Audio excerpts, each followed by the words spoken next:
Morning, church. Amen. Batiin mo yung katabi mo, sabi mo, good morning. Sabi mo, na-miss kita. Okay, na-miss ko yung mukha na yan. 1 week tayo din nagkita. Okay. So, practicein nyo na po makita yung mukha na yan kasi malay nyo, kasama nyo na yun sa langit forever. So, wala na kayong choice, no? Okay? So, welcome po sa ating morning service. Welcome sa ating mga live viewers. Bishop Ray is now back again in Isabela, Itiaga, Isabela. So, parang ano lang yan kay Bishop, parang litex lang ang Isabela, no? Pabalik-balik lang yan. So, in the next 2 weeks, he will be back with us. Kasama natin siya ulit. At ngayon lang, he's going to take care of the church there kasi dalawa po ang church na hinahandle ni Bishop doon. Meron tayong church in Magleticia and church in Nara. Okay, so you have 2 congregations, so very challenging. Let's always pray for Bishop Ray sa kanya pong protection kapag siya po ay nagbabiyahe. Panalangin natin ang strength, no? Ang grace ng Panginoon sa kanyang buhay. And let's always appreciate yung bishop po natin. No? Pag bumabalik siya dito, batiin natin at i-appreciate natin, sabihin natin, Bishop, I'm so thankful for your life. Thank you for your preachings. Pwede ba natin gawin yon? You know, pastors needs our encouragement. And one way you can encourage your pastors is by telling them, kapag sinasabi niyo po kung paano nag-impact sa buhay ninyo yung kanilang ministry, nakakalakas po sa aming mga pastor yon. Amen? So gawin natin yan sa ating bishop. He's been in the ministry for almost 30 years. Yeah, 32 years. Okay? Napakatagal na po na panahon. At ngayon pastor pa rin. Yung iba hindi na nakapagpatuloy. Mahirap po magpastor, but God is good. Napakabuti po ng Diyos dahil He supplies His grace sa lahat po ng kanyang mga lingkod. Amen? Amen. Palakpakan natin ng Panginoon. Let's bow our heads. Let's pray. Heavenly Father, thank you, God, once again for this morning. And we expect a message from you that will transform our lives. Panginoon, muli buksan mo ang aming mga puso. Lord, reveal to us the condition of our hearts. Ipakita niyo po, Panginoon, sa aming mga puso, sa aming sarili, ang aming mga puso, ano ang dapat baguhin sa amin, Lord God. That we may grow in our salvation. That we may be conformed to the image of your Son, Jesus Christ. Lord, that is our desire. Holy Spirit, speak to us. Reveal to us your word. We give you glory. In Jesus' name we pray. Amen and amen. Number 1 reason why Christians leave their home church is not about theology or doctrine or style of worship. Napakarami pong mga dahilan actually kung bakit umaalis ng home church ang mga Christians. Possible, yung iba, some of them ay siguro hindi na nag-a-agree sa tinuturo ng leadership or ng pastor or iba ang doctrine. Iba rin ang style of worship, iba ang interpretation. So a lot of reasons. But you know, ang isang pangunahing dahilan ng pag-alis ng napakarami mga Kristiyano sa kanilang home church ay simple lang. Offense. Hindi pagkakasundo-sundo. Tampuhan. Amen? So you have been offended, you have been wronged. So merong problema sa interpersonal relationships sa mga kasama natin sa loob ng church. That's why we leave the church. Hindi tayo nagkakasundo. Medyo yung mga kulang tayo ng pagpapasensya. Some of you here may experience this. But alam niyo po, normal yon. No? We are all humans. Sabi mo nga sa katabi mo, tao ka. Tao yan. Tao yan. Okay? Tao yan. Okay. Sabi mo, tao ka. Tao ako. Sabi mo, tao ako. Sure yan. Sigurado yan. Tao ako. Tao tayong lahat. At magkakasama po tayo dito. Kaya, ang pag-uugali natin, tao. Because we are all human, we will act humanly. This means that we will offend each other. We will sometimes insult one another. Sometimes intentionally, minsan unintentionally. So whether we like it or not, meron at meron tayong hindi makakasundo. Minsan sa church, meron tayong mga hindi nagugustuhan sa kanila. So Christians, brothers and sisters, how should you respond? How should you respond? What should be our attitude? Ano ang proper attitude? Ano ang tamang response natin every time we are offended by someone in the church? Every time we're offended by our brothers and sisters. We need to know the right response for being offended. Madalas natatamaan ang ego mo. Natatamaan ang pride mo. Natatamaan yung iyong personal life o yung feelings mo. Sino dito may feelings? Amen. Sino dito ang tinatamaan ng feelings kung minsan? Yan. Amen. Kung wala kang feelings, baka halaman ka or what? I don't know. But you know, church, offenses in the church will test the work of the gospel in our lives. Talagang diyan po masusubok kung talagang merong naging epekto ang gospel sa buhay mo. Every time you're offended, especially by your brothers and sisters, your fellow workers in the church, your pastor or your leader, you're gonna be offended. And every time na ikaw ay nakakaranas ng offense at ikaw ay nasasaktan, ito ang pinakamalaking testing kung talaga bang may naging epekto ang gospel sa buhay mo. Have you really experienced transformation? It will put you to the test. So, the title of our message this morning is Pursuing Unity in the Church. Everybody say unity. So, kung gusto po natin ng unity in the church, we need to understand how to settle disagreements. We need to know how to handle disputes. Kailangan matutunan po natin paano i-handle mabuti ang hindi pagkakasundo-sundo. Kailangan alam natin yan, paano i-handle yan. Kasi darating at darating yan. Hindi po yan naiiwasan. Amen? Amen? Minsan, hindi kayo magkakasundo sa upuan ninyo. Di ba? O, dyan ako nakaupo eh. Pinaupo yan. Sa harap po tayo lahat. Sa likod gusto kayo. Bakit? Paano? Minsan yung mga usher, may maraming hindi nakakasundo yan.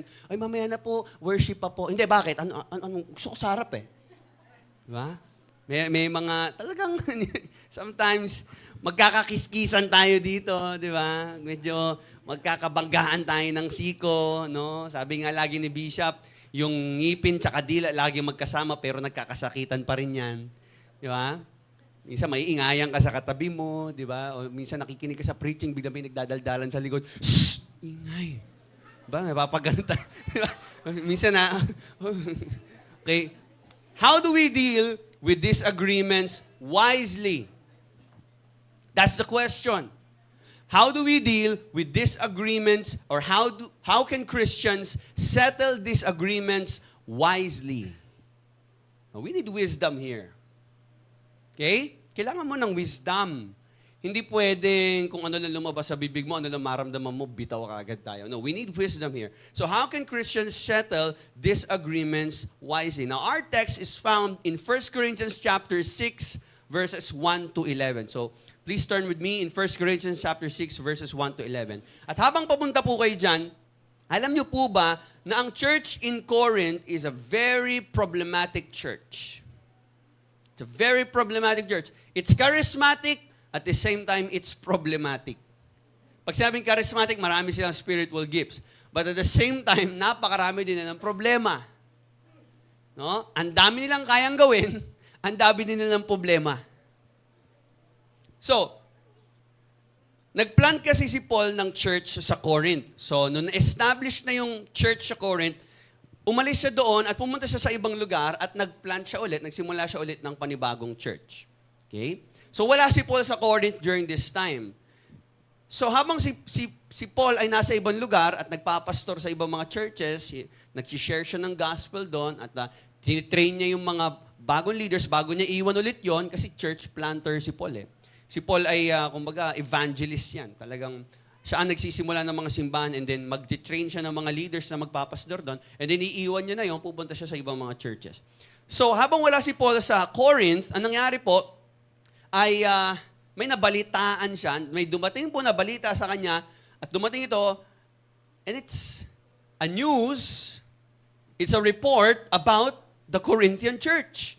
At ang report na nakarating po sa kanya ay meron po daw sexual immorality in the church. That's a big problem for them. Actually, hindi lang po basta sexual immorality, may case po ng incest. Ito, magkamag-anak po yan or someone related to each other, having sexual relations. Ano pa? Meron ding spiritual pride in the church.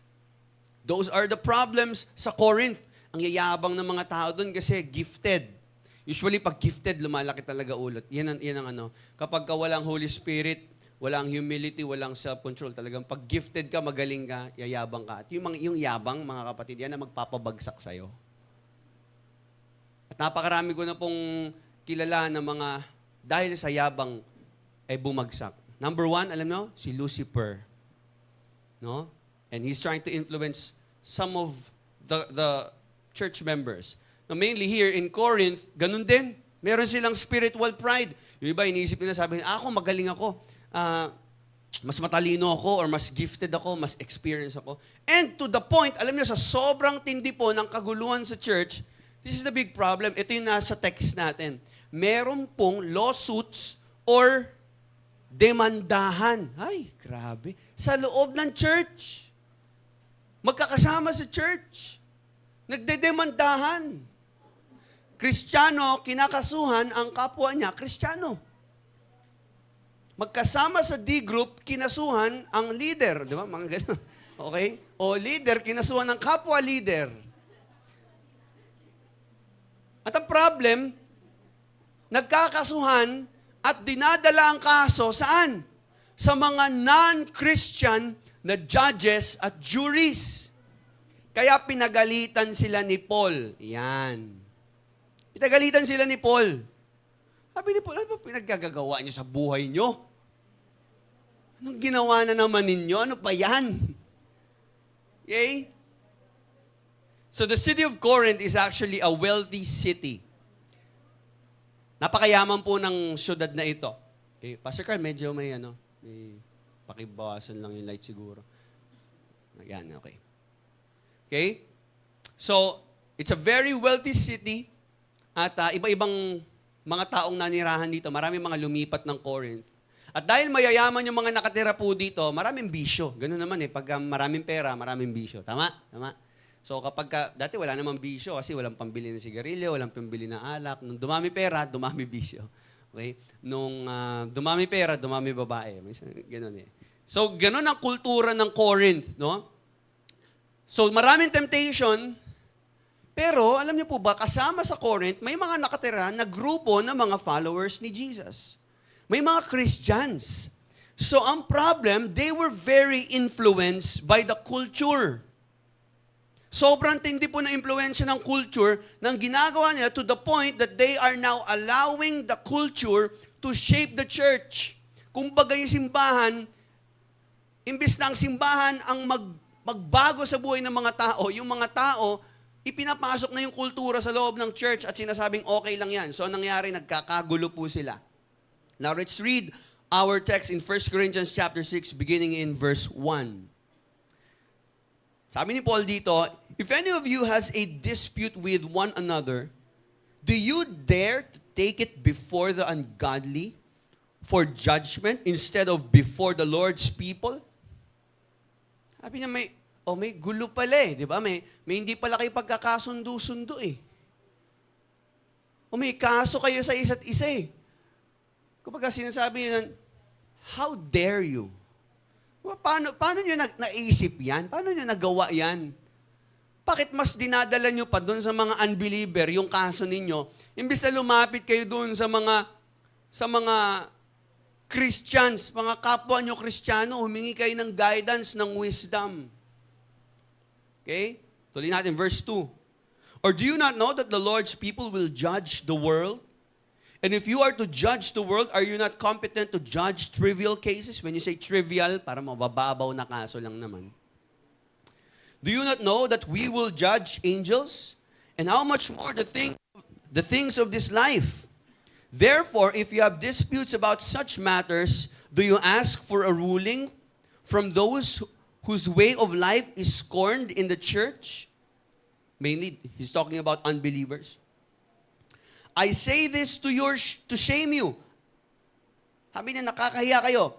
Is it possible that there is nobody among you wise enough to judge a dispute or to settle disagreements? Wala bang matalino dyan sa church na pwedeng tumulong sa inyo para magkaayos kayo? But instead, one brother takes another to court, and this is in front of unbelievers. The very fact that you have lawsuits among you, may mga kaso, means that you have been completely defeated already. Talo na kayo. Isa yang bagay na, isang kapintasan yan sa mga Kristiyano. At sabi niya dito, why not rather be wronged? Why not rather be cheated? Instead, you yourselves cheat and do wrong. And you do this to your brothers and sisters. Or do you not know that wrongdoers will not inherit the kingdom of God? Do not be deceived, neither the sexually immoral, nor idolaters, nor adulterers, nor men who have sex with men, nor thieves, nor the greedy, nor drunkards, nor slanderers, nor swindlers will inherit the kingdom of God. And that is what some of you were. Past tense, ibig sabihin, sinasabi ni Paul, yun yung dati niyong buhay. But you were washed, you were sanctified, you were justified in the name of the Lord Jesus Christ and by the Spirit of our God. Amen. Straight to the point. Napaka straight to the point. So dahil nga sabi ko nga, meron nagkakasuhan, merong gulo sa loob ng church, ang ginagawa ng mga Christians, dinadala nila ito sa labas. Nabalitaan ni Paul yon, kaya sabi ni Paul, okay, susulat ako sa inyo. Pagagalitan ko kayo. Ano ba naman? Di ba? Yan yung letter niya. So, paano nga ba dapat natin ayusin ang mga problema natin sa isa't isa? Lalo na kung ang problema mo ay kapwa mo namang Kristiyano. Amen? Amen ba? Gusto niyo ba malaman yon? O gusto niyo away na lang kayo, no? Okay. Gusto niyo ba malaman? O, konti lang yung nag-amen, so yung iba gusto may pag-away. Alright.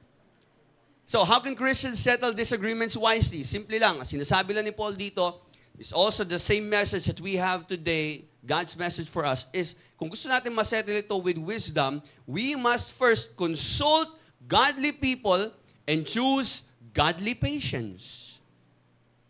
Lapit ka sa mga godly people, or bukod doon, you can also choose godly patience. You can be patient with your brother or sister. Kung di mo na kaya, huwag ka lumapit doon sa mga hindi naman Christians. Lumapit ka doon sa merong godly wisdom. At yung may mga godly wisdom ay mga godly people.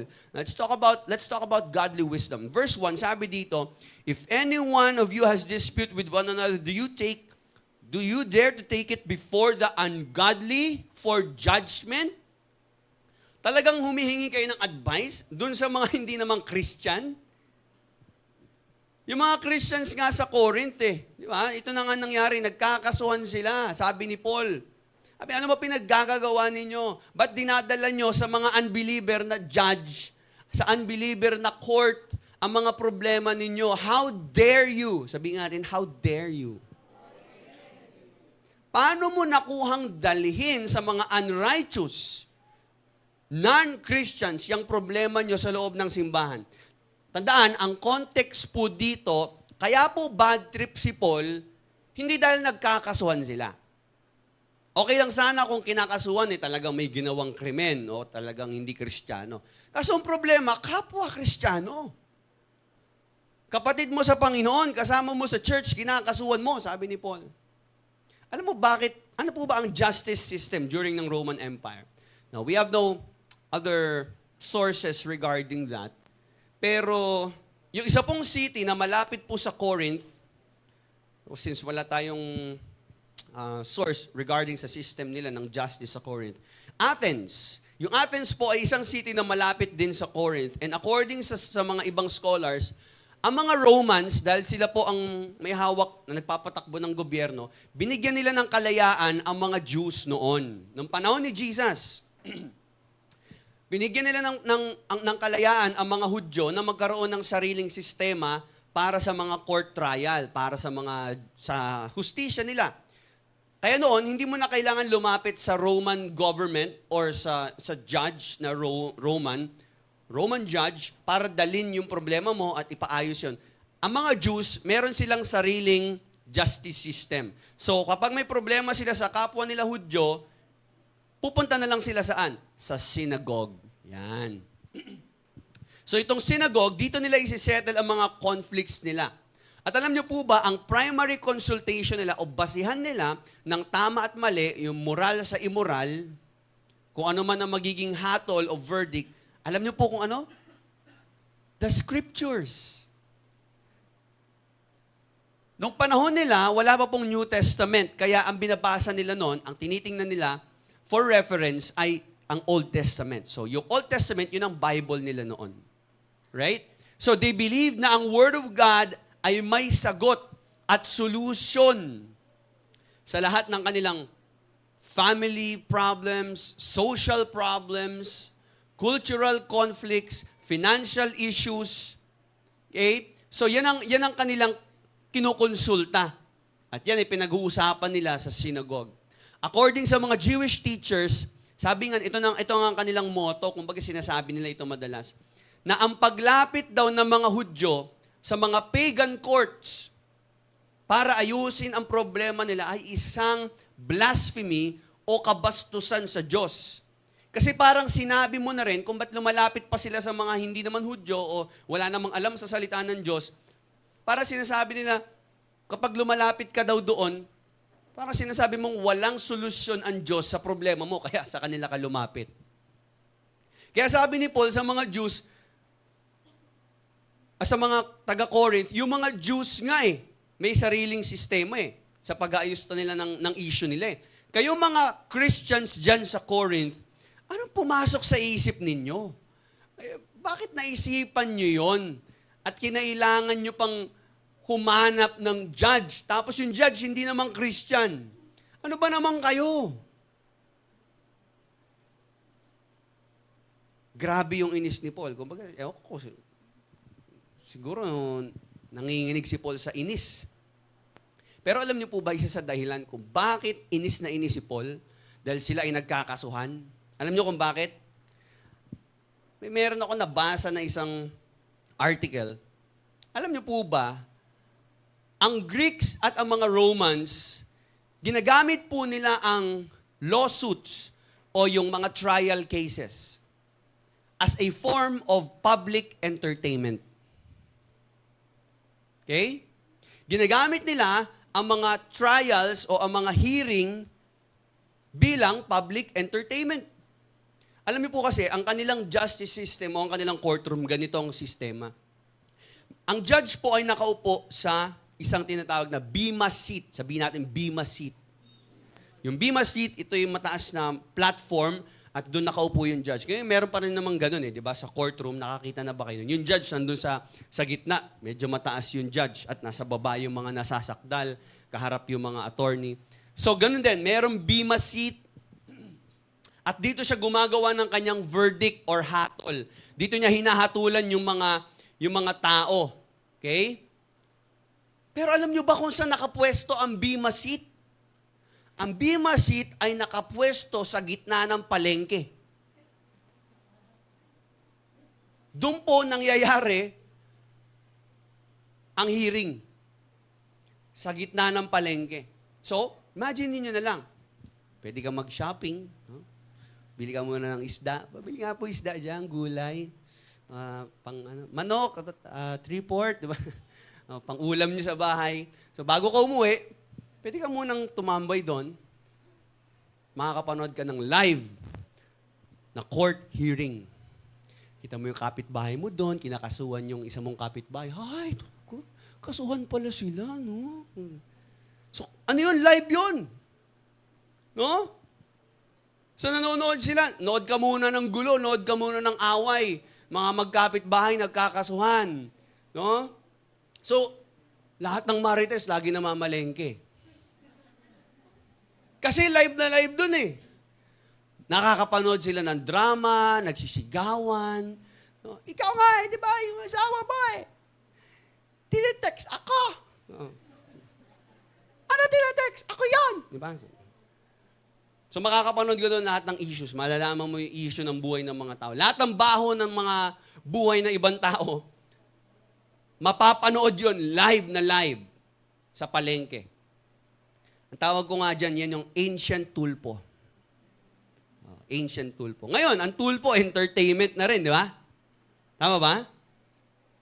Ilang views ang bawat kaso ng Rappi Tulpo in Action?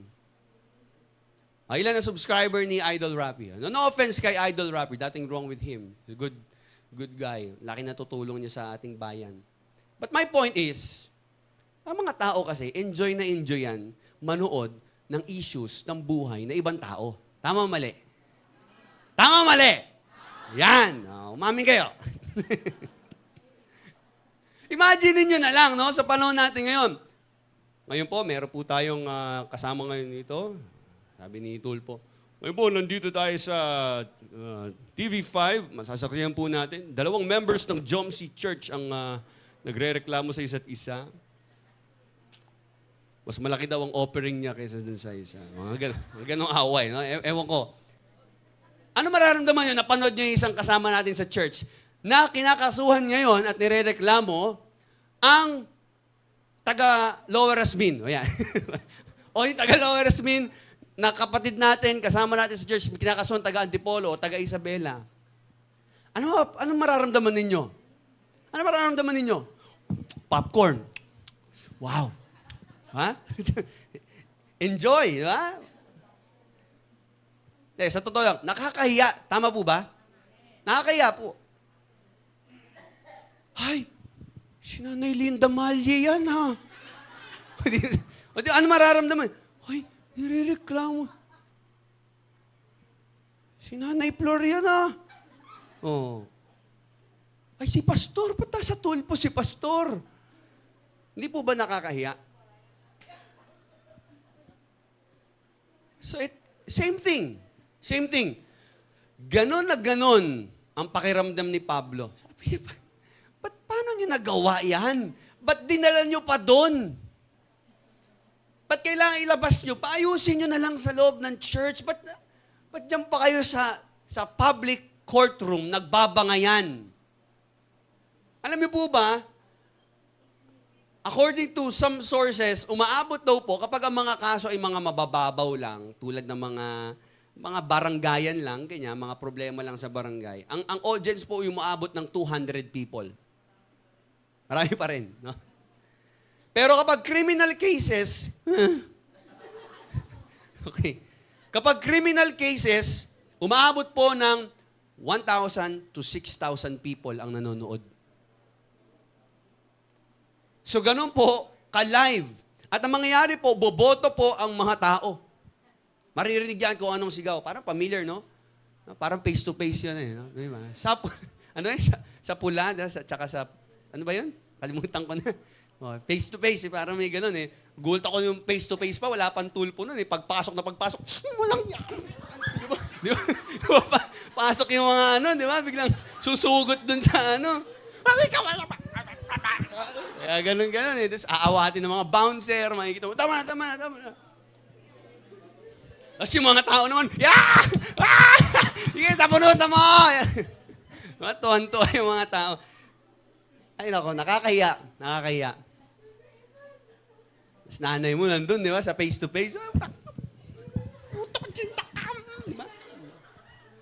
Nakakahiya. Kung kamag-anak nyo or someone related to you, how much more? Kasama mo sa church, kasama mo sa D-group, kasama mo sa Bible study, that's how you feel. Nakakahiya po sila. Kaya sabi ni Paul, bakit di na lang sa loob ng church? May mga pastor naman dyan. May mga leaders naman dyan. Nakakahiya kayo. Let's jump to verse 4. Therefore, if you have disputes about such matters, do you ask for a ruling for those whose way of life is scorned in the church? Hindi nga kinikilala ng simbahan, hindi nga maayos ang buhay ng mga tao na yan eh. Tapos diyan pa kayo hihingi ng advice? Diyan pa kayo hihingi ng wisdom? Ano i-advise sa inyo niyan? Bakit di nyo idulog sa mga taong kinikilala ng church, mga church leaders? Wala bang matalino sa inyo? Yan ang sabi ni Paul. I say this to shame you. Mahiya naman kayo. Is it possible that there is nobody among you wise enough to judge a dispute? Wala bang matalino na tao dyan sa loob ng simbahan na pwedeng tumulong sa inyo para magkaayos kayo? Wala bang may godly wisdom dyan? Lahat kayo Kristiyano ah. Sabi niyo matalino kayo, di ba? Nagpapagalingan nga kayo ng spiritual gifts niyo, niyayabangan niyo nga isa't isa eh. Di ba mga wise kayo? Kasi sabi niyo, ako kay Paul, mas dapat kay Paul tayo sumunod. Ako kay Peter, hindi ako kay Apollos. Bala kayo niyan, kami kay Jesus, kami mas matalino. Di ba ang yayabang ninyo? Oh, ngayon nag-aaway-aaway yung kapwa niyo Kristiyano. Di ba matalino kayo? Ba't di niyo maayos? Dadalhin nyo pa sa labas. Ano ba naman kayo? Let's read verse 2. Sabi ng verse 2, balik tayo ng verse 2. Or do you not know, this is one interesting passage. Do you not know that the Lord's people will judge the world? And if you are to judge the world, are you not competent to judge trivial cases? Do you not know that we will judge angels? What? We will judge angels. How much more the things of this life? Ano sinasabi dito ni Paul? That we will judge the world. Di ba si Jesus po ang mag-judge the world? Yes, that's correct. Ang tinutukoy ni Paul dito, yung ating magiging katayuan kasama ni Kristo. Because we will reign with Christ, we will also judge the world according to the authority of Christ. Kasi meron tayong unity with Christ. So, ang sinasabi ni Paul, according to Pastor David Guzik, sabi niya po, Christians should be fully able to judge their own matters because of our destiny. Ano ba ang destiny natin? As we reign with Christ, we will, in some sense or another, judge the world and even judge angels. Kasi nga po yung authority natin, in Christ, because we are one in Christ. So in a sense, since Christ will judge the world, siya ang hahatol sa lahat ng mga tao dito sa lupa. Siya ang hahatol maging sa mga anghel, because we have authority in Christ, we will be part of that judgment. So kung yun nga ang destiny natin dapat kaya nyo na ayusin yung problema dyan sa loob ng church. Kasi nga, we will judge the world with Christ. We will judge angels with Christ. Angels, pastor, sino yung mga angels doon? Yung mga angels doon, possible, these are fallen angels. Yung mga demonyo, no? Mga demon spirits, those 1/3 na galing sa langit na bumagsak kasama ni Satanas. Tingnan natin ang Matthew 19:28. Sabi dito ni Jesus, He said to His 12 disciples, Truly I say to you, that you who have followed me in the regeneration, when the Son of Man will sit on His glorious throne, you also shall sit upon 12 thrones, judging the 12 tribes of Israel. So, ang destiny po ng redeemed men and women, pagdating daw po ng Panginoong Yesus, one day we will be higher than the angels and to even sit in judgment of them. Ibig sabihin tayo, dahil nasa katayuan tayo ni Kristo, tayo ang hahatol kay Satanas. At alam ni Satanas yon, the moment na likhain ng Diyos ang tao. Kaya nga galit na galit si Satanas sa mga tao. Lalo na sa mga Kristiyano. One reason why Satan is very annoyed. Sobrang inis na inis, galit na galit ang dyablo sa mga Kristiyano is because one day we will judge Satan according to the authority of Christ. Can you imagine that? Kaya nga gustong-gusto ni Satanas na maraming maimpyerno kasi ayaw niya na dumating ang panahon na ikaw ay magkakaroon ng authority sa kanya. That is your destiny. You will judge the world and you will judge the angels. Kaya kung tayo na mga nakiisa kay Kristo, ganito pala ang ating magiging destiny in the future, that we will reign with Christ and we will also judge the world. Tayo ang hahatol sa mundo, tayo ang hahatol sa mga anghel, kasama si Kristo dahil may authority si Kristo sa lahat. Kung yun ang kakayanan natin, yun ang destiny natin in the future, bakit hindi natin maayos yung mismong problema dito sa loob ng church? So, consult those people who have godly wisdom. Bakit ilalabas nyo pa? Now, church, I'm not talking about criminal cases. Kapag yan ay rape, yan ay abuse, yan ay murder, those are major criminal cases. I'm not talking about yung mga serious cases na kailangan nyo talaga ng government help, talagang assistance. I'm not saying you don't need them. I'm talking about trivial cases. Yung mga pwede naman ma-resolve sa pag-uusap. Yung kaya naman madaan sa wisdom. Di ba? Ang problema sa mga taga-Corinth, may wisdom naman, hindi ginagamit. Kaya naman madaan sa maayos na usapan na may wisdom sa loob ng church. Okay? So, tayo na mga nandito sa loob ng church, kailangan pa ba natin lumapit sa barangay para ayusin yung basura ng kapitbahay mo na kasama mo naman din sa church? Irereklamo mo pa sa barangay yon? Pupunta ka pa doon? Papablatter mo pa? Punta ka na lang sa bahay nila. Sister, yung naman ninyo, basura. Sister, yung aso ninyo, laging napupo dun sa bakura namin. Naman. Gawin kong pulutan yan. Diba?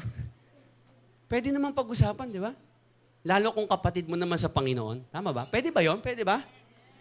Kapitbahay mo, kasama mo dito sa kapalaran, yung mga naging issue or anything, may problema kayo sa kung ano man, sa buhay, pwede naman kayo mag-usap or kung hindi talaga kayo magkasundo, lapit kayo sa medyo, yung mas nakakaangat naman ng wisdom bilang mga Kristiyano, mainly your pastors, your leaders. Now, Paul is not saying that we don't need judges. Hindi niya sinasabi na huwag na tayo lumapit sa mga judge o sa mga juries. O kailangan magkaroon tayo ng sarili nating court system. Lalo na kung criminal law yan, dapat may sarili tayong sistema ng paghahatol. Hindi. Actually, si Paul, sabi niya, kung may mga criminal cases, punta tayo dun sa talagang responsible dyan. Pero kung mga civil cases, yung mga kaso lang naman na pwedeng pag-usapan, at tayo-tayo lang naman, dapat kaya na natin i-handle yan. It's not that we don't need secular judges. Ang point ni Paul, kapag parehong magkapatid, nagkakasuhan pa at dinadala ito sa public court, imbis na pwede naman pag-usapan o humingi ng advice sa mga leader or pastor sa loob ng church, ano nangyayari? Sa tingin nyo ba kung ginagawa natin yon, hindi ba naapektuhan yung reputasyon ni Kristo? Hindi ba apektado yung reputation ni Jesus kung nakikita na tayo mga Kristiyano na pwede naman mag-usap-usap, makipag-ayos, magpatawaran, magpasensyahan, nagbabaranggayan pa? Ano sasabihin ng mga ibang mga doon, mga unbeliever? Di ba mga Kristiyano kayo? Ba't ganyan kayo? Wala na. Sira na yung reputation ng pagiging Kristiyano natin. Sira na yung pangalan ng church, sira na rin yung pangalan ni Jesus. And it's all because of lack of godly counsel. Or, tuloy natin, verse 5. I say this to shame you. Is it possible that there is nobody among you wise enough to judge a dispute between believers, but instead one brother takes another to court, and this in front of unbelievers? Nakakalungkot, napakaraming mga Christians nang nakikita ng mga unbelievers nag-aaway-away. Sabi ng verse 7, the very fact that you have lawsuits among you means you have been completely defeated already. So para sinasabi ni Paul, Di ba? Pagka pumupunta ka sa hearing, gusto mo manalo ka, di ba? Tama ba? O, kaya naman kayo pumunta dyan sa courtroom kasi gusto nyong patunayan na tama kayo. Gusto nyo manalo kayo sa kaso nyo. Pero ito na, sinasabi ko na sa inyo, yung palang kayo ay meron ng pag-aaway na kayo pareho namang Kristiyano, doon palang talo na kayo pareho. Yung hindi kayo nagkakaayos at lumalabas pa kayo ng vicinity ng church, hindi kayo humingi ng godly wisdom, at hindi nyo kayang ayusin yan sa loob ng simbahan, at kinakailangan nyo pa ibang tao, doon palang talo na kayo, kahiya-hiya na kayo. Meron pong dalawang magka-churchmate na naging business partners. Usually, dyan naman nagkakasiraan yung mga Kristiyano dahil sa pera. Nothing wrong with doing business with your brother or sister. Yun nga lang, the love of money is the root of all evil. Ano nangyari? Yung isa, nag-invest siya ng pera doon sa isang business owner.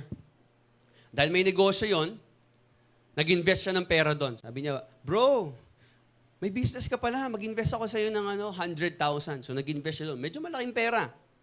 So meron siyang ine-expect na return of investment. Sabi natin ROI. Yan, yung ROI ay return of investment. So yun yung kumbaga profit or kita doon sa negosyo. Yun nga lang, ang naging problema, hindi na balik sa kanya nung ka-churchmate niya yun. So pareho silang Christian. Eventually, pinagmulan ito ng malaking gulo. Hindi sila nagkasundo. So dahil malaking church naman yung inatin na nila, yung isa umatin sa first service, yung isa umatin sa second service. Saan naatin si, saan? Second daw? Oh, first ako. Parang gano'n. Andiyan ba si mamaya na lang ako hapon. Ganon, no? Iiwasan sila. Parehong Christian yan. Anong nangyari? Pagka D-group, no? Imbis na, kamusta? Mag-testify ka naman. Ako pa, nagpapasalamat ako sa Panginoon kasi hindi ako manluloko kagaya ng ibang mga Christian dyan. Ganun na yung mga testimony. Yung mga may hugot, ganyan mag-testify . Ako, thank you kay Lord kasi ako, tapat ako. Ewan ko na lang iba. May mga gano'n, may mga pahaging, di ba? Ikaw naman, kamusta ka? Ako, okay naman. Kahit na maraming persecution, maraming accusation, binibless pa rin ni Lord. Diba? So, nagpaparinigan sila. At alam mo ba, sister, sama natin sa prayer. Pag prayer meeting, ganoon din, sama natin sa prayer. Yung pera ko hindi binalik . Pag pray mo nga, i-bless siya ni Lord para mabayaran na sa utang ko. Dami utang niyan . Sige na, pag-pray natin ha. Tawag doon, chismis prayer. Okay, or gossip prayer. So, ang dami na nila nasasabi hindi maganda sa isa't isa. Kaya lumapit na sila sa pastor. So, tinawag nila yung kanilang pastor at yung ibang mga leadership din, leaders ng church. So, nagkaroon ng counseling. Sila yung nag-ayos, nag-harap-harap sila. Okay, punta kayo sa office ni Bishop. Mga ganyan na. At pinapatawag, bakit pinatawag sa Bishop? Hindi, mag-uusap lang. Nag-uusap doon, harap-harap. Diba? Sabi niya, ganito, ganyan. So, to make the long story short, napag-alaman talaga na mayroon talaga siyang utang na 100,000 na hindi pa niya nababalik doon sa nag-invest sa kanya. So, nagkasundo ang lahat at maging malinaw naman na talagang mali ito dahil nagnegosyo siya, tapos nag-invest sa kanya ng 100K, hindi niya na ibalik. So, nangako na lang siya, sige, ibabalik ko na lang po, unti-untiin ko na lang po. So, nagkasundo na sila na talagang mali siya at tama itong nag-invest. So, babalik daw yung pera. Pero alam niyo po ba, doon din sa kanilang pag-uusap, nalaman din pala na kaya pala hindi na ibalik yung pera na 100,000 kasi nalugi yung business. Nagkasakit yung anak. Nawalan din ng trabaho yung misis. So talagang bumagsak yung kanilang finances. So talagang naghirap po sila, nabenta yung ibang mga ari-arian nila, nabenta yung bahay nila at nangungupahan na lang ngayon. Sobrang naghirap sila, bumagsak. So, dahil nalaman yon. Alam niyo po sabi ng pastor doon sa nagre-reklamo, ngayon, nakuha mo na yung hustisya mo. Iba, yan naman ang gusto mo. Pero kapatid, ngayon naman meron kang pagkakataon na i-demonstrate ang mercy, ang awa at habag. Kaya mo ba yon? Sabi niya, ayoko naman magpaka-Holy Spirit sa'yo. Sino ba naman ako? Pastor lang ako. Ba? Pero kapatid, may chance ka ngayon. You can be merciful to your brother. At ano nangyari? Naging merciful nga po siya. Ginawa niyo po, hindi niya na po siningil yung 100,000. At nagpatawaran sila, nagkaayos sila. Okay? So sabi niya, sige, hindi ko na po sisingilin, Pastor. Wag na po. Okay na po yun. Sa kanya na po yan. Tulong ko na po sa kanya yon. So hindi na po siningil. No? So, merong godly mercy, merong godly patience. O, ano sabi ni Paul dito sa verse 7? O, may kaguluhan kayo.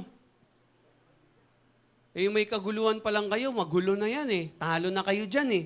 Sabi niya dito, why not rather be wrong? Verse 7, why not rather be cheated? O bakit hindi mo na lang i-absorb? Okay? Masyado tayo minsan addicted at talaga masyado tayong after sa ating rights. Karapatan ko yung pastor. Pera ko yun eh. Ang sakit! Pinaghirapan mo, pastor, tapos kakanunin ka lang? Hindi pwede yan, ganyan eh. Christian tayo eh. Pag ganyan, nalipat na lang ako dun sa baba. Diba? Isa may mga karapatan pa tayong pinaglalaban, di ba? Kaya hindi tayo nagkakasundo-sundo. Minsan mas pinipili mo pa ngayong karapatan mo kaysa sa kapatid mo eh. Mas pinaglalaban mo pa yung karapatan mo kaysa sa kapatid mo sa Panginoon. Kaysa sa relationship, kaysa sa unity. Imbis na unity ang isulong mo, ipaglaban mo, mas pinaglalaban mo yung karapatan mo. Masyado tayong addicted dyan. Masyado tayong, alam mo yun, ang tindi ng hawak natin sa karapatan natin na yan eh. Doon pa lang eh. Selfishness na yun eh. Bagsak ka na doon eh. Yung kasuhan mo, yung kapwa mo Kristiyano, doon pa lang talo ka na, sabi ni Paul. Why do you not rather accept wrong? Sabi niya, di ba mas maganda naman? Hayaan mo na ma-offend ka. Okay na yun, tanggapin mo na lang na-offend ka. It would be better to let yourselves be cheated. Mas okay na yun. Nahayaan mo na lang na lamangan ka at dayain ka. Kaysa naman, pinaglalaban mo nga yung karapatan mo, pero ang nakasalalay naman, ang apektado naman ay reputasyon ni Kristo. Pinaglalaban mo nga yung karapatan mo, pero apektado naman yung tingin ng mga unbelievers sa Diyos na pinaglilingkuran mo. Di hayaan mo na sarili mo malugi, tanggapin mo na yung damage, tanggapin mo na yung loss, huwag ka nang gumanti. Yun ang point doon. Kesa naman ang gulo-gulo, ang tagal-tagal na ng gulo nyo, bigay mo na yung pera. Hindi mo matanggap na sinabihan ka niya nun, tanggapin mo na. Pastor, sabi niya sa akin, wala daw ako kwenta eh. Tanggapin mo na kung wala kang kwenta. Okay na yun. Hindi ko matanggap yun eh. Hindi ko siya mapapatawad kahit kailan. May mga ganun pang Christian. Ang bira. Tanggapin mo na lang. I-absorb mo na lang. Tiisin mo na lang. Kung yan naman ay alang-alang sa ikabubuti at pagkakaisa ng buong simbahan. Tanggapin mo na lang. May sinabi siya, nagalit ka, hindi mo nagustuhan. Tanggapin mo na lang. Pagpasensyaan mo na lang. Mahalin mo na lang. Ideally, kung ilalapit man sa church leaders, pag-aayusin din ng church yan eh. Ayusin din ng mga pastors yan. So, kung ito ay nasettle ng church, di okay. Pero kung hindi talaga nasettle ng church, talagang matigas. Sabi ni Paul, ikaw na nagkakaso, ikaw na dinaya. O kung hindi man naayos ng church, huwag mo na ilabas. Tanggapin mo na lang. Let go mo na lang yung rights mo. Kesa naman ilabas mo sa mga unbelievers yan, kesa naman ipatulpo mo pa. Patawarin mo na lang kahit di nag-sorry. Sabi mo na lang, yung pinautang mo, donation. Kesa naman makikita pa kayo dyan sa courtroom, nabalitaan pa kayo, di ba? Nagbaranggayan kayo, nagpa-blatter, pinasulat mo pa yung pangalan doon, nalaman, nag-church pa sa Jomsi, Christian, pastor, leader, di ba ang pangit? Hindi niya sinabi na huwag mong harapin ang problema, no? Hindi sinabi ni Paul na, tanggapin mo na lang, huwag mo na lang kausapin. Hindi ganon. Yung mga ganon naman kasing ginagawa, sige, okay na kami. Pero huwag lang siya magpakita sa akin, ha? Pastor, napatawad ko na yan. Huwag lang yan dumaan sa bahay namin. Baka hindi ko matansya yan. Pastor, ganito na lang. Pinatawad ko naman na yan eh. Pero lipat na lang siya ng church. Siya yung binalipat eh, no? Lipat mo na lang ng church yan. Ayoko na kasama yan. O kaya, sa worship team, okay na. Pinatawad ko na yan, kahit malakas pumalo yan. Pero pastor, tanggalan mo na ng drumstick yan. Para hindi masyado. Pastor, wag mo na paggamit yung electric, lakas ng volume, acoustic na lang yan. Diba? Isa may ganun tayo. Hindi sinabi na tiisin mo na lang ang problema, wag mong i-confront ang problema. Hindi ganun. Sabi niya, harapin mo yung problema, pero wag mo ilabas sa mga hindi namang Kristiyano. Lapit ka doon sa may mga godly wisdom sa pastor mo. Kung hindi, di tiisin mo. Naalala ko po, may isang pastor na nagpagupit.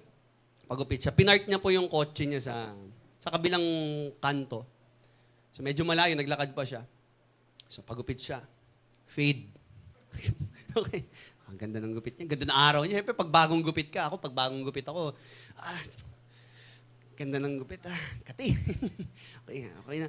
Lakad na siya papunta sa kotse niya. Pagtingin niya po, meron kapirasong papel na nakalagay doon sa kotse niya. Nakalagay, "Hello, bro. Nabangga ko yung bumper ng kotse mo. Ito yung pangalan ko, yung contact number ko, at yung address ko. Tawagan mo ako. Hindi na kita napuntahan at nakausap kasi may aasikasuhin ako ngayon." Bait, no? Bait. Sana all, no? Sana laging ganun, no? So, ginawa niya, pag-uwi niya sa bahay, tinawagan niya, yung pastor, tinawagan niya yung nabasa niyang note. Kita niya, may pipi talaga doon sa bumper niya. Sabi niya, "Hello?" Sabi niya, "Hello, sir." Sabi niya, "Ako yung nasagi mo na kotse kanina." "Ay, oo nga po pala, yes po, pasensya na po talaga. Babayaran ko po yan, sir, sorry, may inasikaso lang ako niya." Tapos sabi ng pastor, "Hindi, bro, Christian ako. Okay lang." Sabi niya, "Huwag mo na bayaran. Ako na magpapagawa niyan. Okay lang yan. May extra naman akong pera dito. Huwag mo na isipin yon. Baka malayo ka pa, maabala ka pa. Ako na bahala." Sumagot yung kausap niya, sabi niya, "Christian din ako eh." "Hindi, babayaran ko yan. Babayaran ko yan. Christian din ako. Ako bahala, may extra akong pera. May pambayad talaga ako dyan. Hindi naman ako masyadong tight ang budget ngayon, so babayaran ko yan." "Ay, hindi na. Christian ako eh." "Pastor nga ako eh." "Hindi, wag mo na bayaran." Hindi. Babayaran ko yan." "Magkano ba? 3,000, 5,000? Papadalang kita. Cheque na lang kasi medyo busy talaga ako ngayon sa work. So papadala na ako cheque sa'yo." Sabi ng pastor, "Parang hindi ako manalo dito." Sabi niya, Sige, padala mo na lang sa akin yung cheque. Iyan mo na lang, padala mo lang dito. Ito yung address ko." So pinadalan siya ng cheque. Pagkuha niya ng cheque, sabi niya, ito na yung padala, 5,000. Pinunit niya. Sabi niya, "Panalo ko." Sabi niya. Pinunit niya yung cheque. Hindi niya ginamit. So in short, dapat ganun ang mga Christians. Kumbaga, sila nag-aagawan pa, kumbaga nagpapaunahan pa. "Hindi, mas mapagpasensya ako sa'yo. Hindi, mas pagpapasensyahan kita. Hindi, mas mahal kita, huwag mo na bayaran." Di ba? Ganun dapat. Sabi mo sa katabi mo, dapat ganun tayo. Amen? Amen? Pwede ba yun? Ang hirap, pastor eh. Wala na akong pera. Mga kapatid, listen carefully to this. Hindi mo kailangan ipaglaban ang pagiging tama. Kasi minsan, mas tama pa kapag marunong kang umintindi ng mali ng iba. Amen? Mas tama yun. pag kaya mo siyang intindihin. Mas tama kapag marunong ka magpasensya. Tama ka naman eh. May tama ka na nga eh. Pero mas magiging tama ka pa kung kaya mong pagpasensyahan yung pagkakamali ng ibang tao. Amen? Bakit ba nila dinadala sa court yung kapwa nila Christians, yung mga taga-Korinto? Alam niyo kung bakit kinakasuhan? Kasi gustong gumante. Tama, mali? Bakit natin kinakasuhan yung ibang tao? Kakasuhan ko yan. Diba? Para magbayad siya. Para makulong siya. Pagbabayaran niya, lahat ng ginawa niyang kasalanan sa kakasuhan ko yan. Ano pa? Bukod sa gusto nilang makaganti, gusto nila ipahiya at ipamukha doon sa tao na tama sila, mali yung kapatid nila. Gusto mo palang maging tama eh. Mas tama kapag nagpatawad. Bakit ko kailangan intindihin ang pagkakamali ng ibang tao? Alam niyo po kung bakit? Kasi nagkakamali ka rin. Pag inintindi mo yung ibang tao, edi pag ikaw naman yung nagkamali, iintindihin ka rin. Blessed are the merciful, for they shall receive mercy. If you're merciful towards other people, you will receive mercy for yourself. If you're gracious towards other people, you will be gracious. God will be gracious to you. Other people will be gracious to you. Kung nagpapasensya ka sa ibang tao, pagpapasensyahan ka rin. Pastor, lagi na lang ako nag-a-adjust eh. Hindi ka sure. Hindi mo alam yan. May mga tao din pinagpapasensyahan din yung ugali mo. Hindi mo lang alam. Ano ka, perfect? Kaya ano sabi ng verse 8? Sabi po ng verse 8, instead, you yourselves cheat and do wrong. Why not rather be cheated? Sabi niya, ba't hindi nyo na lang hayaan na dayain kayo? Di ba nandadaya din naman kayo minsan? Ba't ayaw yung patawarin yung mali? Di ba nagkakamali din naman kayo minsan? Sabi ni Paul. Gumagawa din naman kayo ng mali ah. Yung mga nagkamali sa inyo, ba't kailangan nyo kasuhan at pahilain pa, kalad ka rin bang pangalan ni Kristo at ipahiya ang pagiging Kristiyano natin, ipakita sa mga unbeliever na magulo tayong mga Kristiyano, na magulo ang church natin. Ba't kailangan nyo pang gawin yon? Ba't di kayo magpatawaran? Total, pinatawad din naman kayo lahat eh. O, sino ba kayo? Sabi niya, hindi nyo ba alam? Or do you not know, verse 9, that wrongdoers will not inherit the kingdom of God? Wrongdoers, meaning sinners. Do not be deceived, neither the sexually immoral. O, medyo pinapahagingan niya. Sexually immoral, nor idolaters, nor adulterers, nor men who have sex with men, nor thieves, nor the greedy, nor drunkards, nor slanderers, or swindlers will inherit the kingdom of God. Ito matindi. Verse 11, fast forward sa verse 11, sabi diyan, and that is what some of you were. Sabi niya, dati, ganyan kayo eh. Nung hindi pa kayo Christian, di ba dati naman, makasalanan kayo, wala nga kayong karapatan sa langit eh. But you were washed. Pero nilinis na kayo ng Diyos. You are justified. Diba? Dati ka naman din lasinggero. Dati ka naman din mandaraya ng kapwa. Dati ka naman sinungaling. Dati kang bakla. May kasalanan ka nga sa Diyos eh. Marumi ka rin. Yun ang sinasabi ni Paul. Makasalanan ka, marumi kang tao, mali ka. Eh bakit pag may nagkakamali na kapatid mo sa Panginoon, nakasama mo sa church, kailangan mo pa ipahiya, ba't di mo patawarin? Ba't di mo pagpasensyahan? You have been washed, you've been justified, and sanctified. Kung tayo na tumanggap ng grace ni Lord, kung tayo tumanggap lang din ng mercy ni Lord, huwag ka naman madamot sa mercy. Huwag ka naman madamot sa grace. Lalo na sa kapwa mo Kristiyano. Dahil kinahabagan ka ng Diyos, kahabagan mo rin ang kapatid mo. Dahil naawa ang Diyos sa'yo, edi magkaroon ka rin ng awa sa kapatid mo. We need to pursue unity in the church by having godly patience. So in dealing wisely with conflicts, let us choose to consult godly people, not those people na walang godly wisdom. Humingi ka ng advice dun sa mga alam ang salita ng Diyos. Sa mga Kristiyano na merong spirito ng Diyos. May leading ng Holy Spirit. Huwag dun sa mga kaibigan mo na unbeliever, na wala namang alam i-advise, kundi, tara, inom na lang natin yan. Yun lang naman i-advise sa'yo yan eh. Tara, singot na lang natin yan. Di ba? O tara, doon na lang tayo. Wala sila may tutulong sa'yo. Eh kung lumapit ka sa pastor mo para matulungan ka sa problema mo, di nabigyan ka pa ng wisdom. Di mas nagabayan ka ng tama. Lumapit ka sa kapwa mo Kristiyano. Or, another thing, bukod sa godly people, na lalapit ka sa kanila, choose godly patience towards your brother. Because God was patient to you. Pinagpasensyahan ka ng Diyos, pinatawad ka ng Diyos, magpasensya ka at magpatawad ka rin sa kapwa mo. Yung makaganti ka, kapatid, hindi totoong nagpapasaya ng buhay yan. Yung mga nakuha yung paghihiganti, hindi naman lahat ng nagiganti. Yung mga nakabawi, sumaya eh. Tama po ba? Lahat ba ng nagiganti sumaya? Hindi ah. Bakit? Bakit hindi totoong masaya ang mga taong naghiganti? Kasi may galit pa rin sa puso nila. Pero yung mga nagpatawad, mas totoong sumaya yon.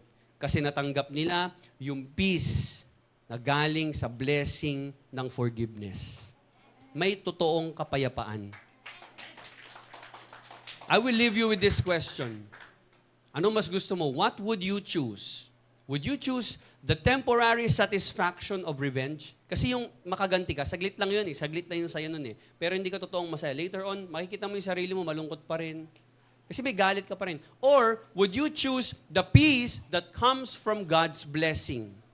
Ang Lord lang po ang makapagbibigay sa atin ng totoong kapayapaan. Kapag ang puso ng tao mapaghiganti, kapag ang puso ng tao gustong makabawi, gustong quit sila, at hindi handa magpatawad, hindi ka totoong sasaya. Hindi totoong payapa ang buhay mo. Kasi mapaghiganti ka pa rin eh. Pero kapag pinili mo magpatawad, you will receive the peace of God.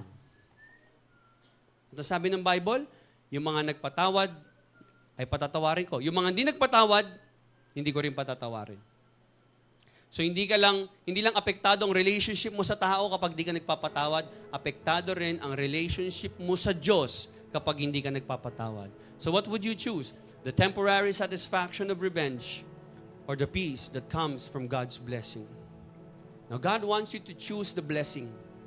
Gusto ni Lord piliin mo ang totoong kapayapaan. The peace that is found in Jesus Christ. Choose to forgive. Choose to be merciful. Go to your brother. Reconcile. I-resolve mo yung conflict. Magpatawad, magpasensya, at habaan ng habaan ang pasensya. Pastor, hanggang kailan ako magpapasensya? Alam niyo sagot ko dyan? Hanggat nagkakamali ka, magpasensya ka. Pag di ka na nagkakamali, sige, huwag ka na magpasensya. Pero kung nagkakamali ka pa rin, magpasensya ka. Kung nagkakamali ka pa rin, araw-araw, magpatawad ka. Amen? Yun po ang gusto ng Panginoon. We need to pursue unity in our church. If there's a brother or sister here in the church, hindi mo kasundo, hindi ka nagpapansinan, mamaya, after the church service, puntahan mo, lapitan mo, umali ka. Pray tayo. Patawad, no? Meron kayong tampuhan, yung ngiti nyo, hindi masyadong totoo, ganun lang, oh. Medyo may ano kayo, may tampuhan, may sama ng loob sa puso. Puntahan mo, lapitan mo. Kung nanay mo yan, tatay mo yan, puntahan mo. Kapatid mo, kamag-anak mo, o may utang sa'yo, puntahan mo, lapitan mo. Kung wala dito, puntahan mo sa bahay. Makipag-ayos ka ngayon. And you will receive, I assure you, you will receive the peace of God's blessing. That is God's will for you today. Choose godly people, choose godly patience, and you will receive the peace that comes from the blessing of God. Let us all pray. Heavenly Father, we thank you, God, for your message this morning. Salamat, Panginoon, because you've taught us for this great revelation of yours. Salamat, Panginoon, dahil hindi po kayo nagbabago. You are so gracious and so merciful to us. Kaya po alam namin na yun din ang tinuturo mo sa amin. At we must be forgiving. We must be gracious and merciful towards our brothers and sisters in Christ. Lord, alam namin na tinuturuan mo kami ngayon magpakumbaba. Alam ko po na, Lord God, mahirap po ito. This is not natural for us to do. Ito po ay supernatural. At kailangan po namin ng banal na spirito para kami po ay totoong magparaya, magpatawad, magpasensya. Panginoon, mahirap po ito sa aming mga kapatid, lalo na po yung malalim ang sugat, pero dalangin ko, O Diyos, makita nilang katotohanan na tanging sa pagpapatawad lang sila makakalaya at totoong maghihilom ang kanilang mga sugat.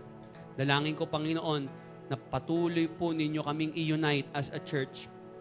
Turuan nyo kami na maging mapagpatawad. Turuan nyo kami na tanggapin ang bawat isa, lalo na po yung mga kapatid namin sa Panginoon na imperfect. Kasi Lord God, imperfect din kami. Thank you, God, for your grace. Thank you, God, for your mercy, your love. To you all the glory, honor, and praises. In Jesus' name we pray. Amen.